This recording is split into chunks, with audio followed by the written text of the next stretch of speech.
Here are 3 ways to creatively finance your multifamily deals that no one told you about. Hey Daniel, cue an intro.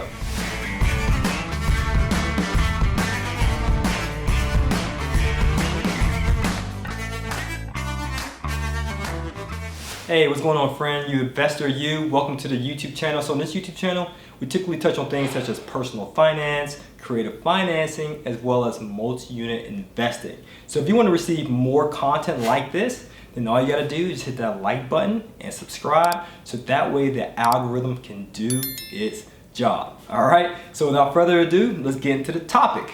So today's topic, we're going to go into those 3 creative financing tools, just 3, not all of them that I've used, but just 3 tools I've used to acquire multi-family properties. All right, so let's dive into the first way. The first tool that I've used was LPs, limited partnerships. So most people sleep on limited partnerships. They're familiar with syndications, right? Syndications is somewhat similar. The only difference is with syndications, you have to do what's called a security, right? And that's when you have to create a PPM. You have to pay a lot of money to get all the paperwork legit. But this is basically saying that I can go on the airwaves and say, hey, partner with me. Hey, invest with me. Hey, do business with me. Right? You can go on the radio, you can go on social media, you can say this without any downside, because you're marketing to accredited investors. Okay? Now this is a way that you can somewhat circumvent the syndication route by doing limited partnerships. So limited partnerships are perfectly fine as long as you have a pre-existing relationship with the partner that you're going to invest with. It varies, but I say it's around 30 days on average, and they can invest with you. These are great. And I've done that. So once I've done limited partnerships where I was the general partner, meaning the guy who's structuring the deal, and had limited partners, meaning the person who's bringing the money to the table, then you pretty much just buy properties on repeat.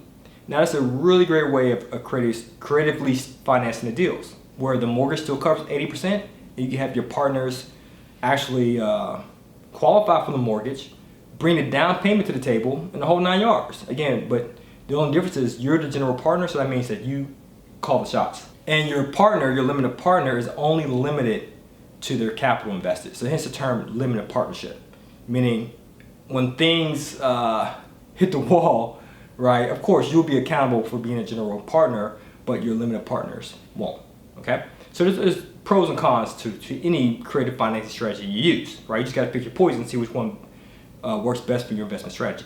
Now here's the second thing I want to share with you, second creative strategy. Second one is an MLO, Master Lease Option. It's similar to a lease option. The only difference is a master lease implies more than 1 unit. A lease option is just 1 unit. Master lease, more than 1 unit. So if you have a 2 unit to a 13 unit, it's still a master lease option. And the great thing about master lease option is that the terms are up for grabs. It's open to negotiations. Meaning if you want to say, hey, I want to put an option, which is similar to a down payment. It's just your good faith to buy the property in the future. That's what a master lease option is. You have a lease with an option to buy. And so your option is basically, hey, this is my good faith that I'm going to buy this property in the future. So you can negotiate how much money you want to put down. And then you can say, hey, I want to lease or control this whole building for 4 years or 3 years or 10 years. It's entirely up to you. Right, and that's why I love master lease option as well, because you have that flexibility to be able to negotiate what you want. And the second thing I like about it as well, there's no banks required. Right, you don't have to go through a mortgage, because the seller technically still owns the property, but what you're doing is just taking control. Like John D. Rockefeller said, it's better to control than to own. So sure, you don't own it, you might not receive the tax benefits from owning the property, such as depreciation and so forth, but you could benefit from the cash flow you receive from the property simply by controlling it, aka managing the property. So then once you get the property up to speed and it's cash flowing, all the repairs are done, then you can exercise your option to buy, or you can exercise your option to assign it to someone else and sell it. So that way you can make that wholesale money on multifamily. Now the third, oh, by the way, I have a video here as well. I want you to check the link below in regard to the different creative financing strategies. So just make sure you check the link in the description to learn more. All right, and the third thing I want to share with you of how to creatively finance your deals is this right here. business credit. Now I like business credit simply because you can have a repeatable source of investment capital. Just apply for another card or just increase the limits of your current cards. And you continue to do this on a repeatable basis to the point you have a lot of funding at your disposal that you can reinvest towards your multifamily property. So again, with all three of these strategies, there's some pros and cons, but I have a video in the description below that links to business credit, how to use it for real estate. So if you want to learn more about that, check below. But just be mindful.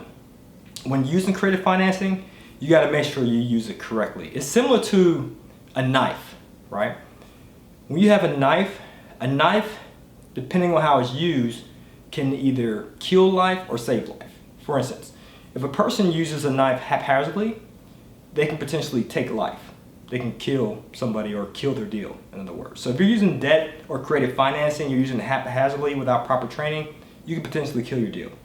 But if you use that knife like a surgeon would, a scalpel, in other words, where they had years of training and using it with precision, that surgeon is much more skilled and they can use that knife or that scalpel to save someone's life. So similarly, if you're using debt or creative financing to save a deal or to close on a multifamily deal, you want to make sure you use it with precision, strategic, and have a sound exit strategy in place so that way you can save your deal. All right, guys, so that's pretty much it. Hopefully you've received great value from this. And if you're interested in learning more, we have some free training for you. Just check the link below in the description to learn more. As always, guys, this is to your success. Continue to earn passively, live passionately. Peace.